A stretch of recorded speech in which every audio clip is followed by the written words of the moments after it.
Cette affaire, c'est sérieux, je vous dis. Il y a vraiment sérieux les histoires, il y a enlèvement. Oh, regardez ici, nous sommes à Kalamu, Matungé, vers couloir Mpozo.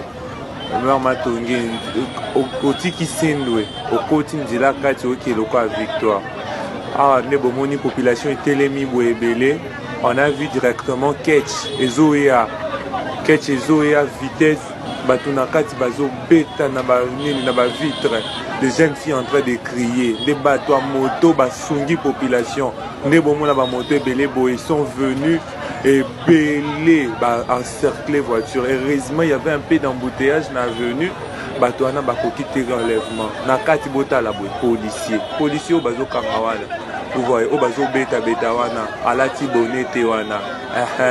Policier na kati na munduki na mbeli na bango ayebisa la fille wana na kochuba bazaki 3 filles, 2 policiers baninga bakimi ye atikali regarde population des obeta policiers baninga pe ba policier bae place pe ba oti to yebi te nzamba sungika ba policier bae tala population bandi ko beta ba bitoko tika binote la population ba banga bandi ko beta policier wana bandi ko beta allez nani bakena e bakangi voiture la ba fille ba bimi boye